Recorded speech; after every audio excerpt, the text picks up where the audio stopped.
shonga enko muntu agira ki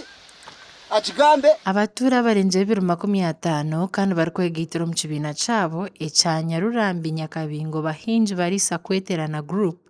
bajangu batwire nebe ya Msitakeri okumara obwire bwingi bitku government agire kutamu factory harebwa mu group ndijo eyabarisa abari kweterera ngo nibo bashemerire kujiganyirwamo omucyangeki okurgira Moses no Mugabe orukwebembera abantu aba umwanya ogu bakashanga mubayishe nkuru barukoreramo ebyo bihinji bitwihobwe batuye nibaheyambisa kandi nibashasha kushanga ngo abantu abarugira heru nibo bariyo nibazaganyirwa omukita ubu government eri kutamu factory ekitatushemeze no kwenda kututwarira itaka itongo tutugire ki titwineho obwerera iratagwa abantu abareta ngo nabarisa batineho nimwe nari kurisiza ndahingamo kandi n'abana banje ndababoneramo ka school fees nimwe nari kugiha mbwenu kiri kunshasha kuranka hati bari kugira ngo bari kutwara rukoro abana banje rimwe nari kubarisiza Priscilla Mukamagabanya kusinga undijo mutura nagira ngo abariyo nibeta bakama bomwanya ogu kandi obwe bakija kurisiza mukonka aho abatura abaziciro n'abanyabuzare babo bariyo nibasigwe nyuma omuntebe kansa zona yaziri kugenda omisho konka amayifazo yagiraho umutabana ari kwenda kushwera nenga shikutasa baramweta Daniel bihunyira yariguza misezi mureje ndagano akereka ku arabugira urukoro mwena akamuguza urwo rufunjo taramiguriza urukoro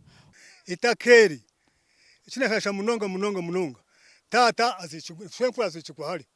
mwene tata wetu azicikwa hari amakaganje yabangagari mwenu haruga abantu ba Kampala bahurira ngo factory ndakwijanuya ngo banda kasete aba bajumira bebembezi becange cya rubanda okunama ubwenshongezi rukweyongera kushuba kandi obwe bashemiye kugira icyo bakoraho nyowe shonga yanje mpango erakwata habebembezi ibi byona biri kubaho abantu kusiba abana mihanu abantu kusiba barabashumya barabanyegeza habwo kugira abebembezi batari baragwera urubaju ekindakigamba nyina hinda kihirira chairman RC5 akatutumaho twaza mu office yeye nkakachiko konka kikabe cyo kutangaza munonga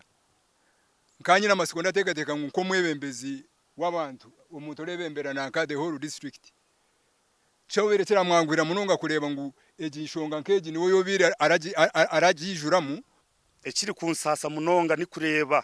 ubutaka bwitu bwabashwe nkuru na tata na shwe nkuruza buri kuza kutwagwa abantu abo tutaramanya abararugahale ngo zakarengere zamfasha zankahe azabagiga bari kututera ha mutwe cyo kiri kutusasa munonga ebikatandika hagati yitu abahinji n'abalisa abareta mu n'abalisa abaraza amatungo gabo baragenda konkitwa abahinji twaguma turakumira itaka rya abashwe nkuru n'abashwe nkuruza twagambaho na chairman wa district ya Rwanda Steven Kasiaba bit kandi we yahabura abantu aba kwegita group ndijo eyabarisa batwire district omukoti obwe bayabwine chapa chitakeri kandi bakakisinga ecyatumire koti yashaza mu cyapeki bakasayiningira district baja itaka ndijo group eyabarisa baza mu koti babera district twamazire emyaka ebiri turi mu koti turi koza abantu bamwe turabeta kwija ko bujurize kutwasa kugira ngo tusinge ogumushanka district bamwe haryabo abinara abari kugamba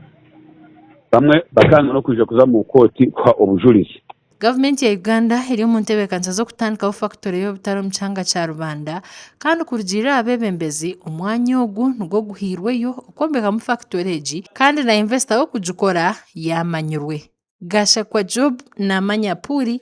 abwateri westo mu rubanda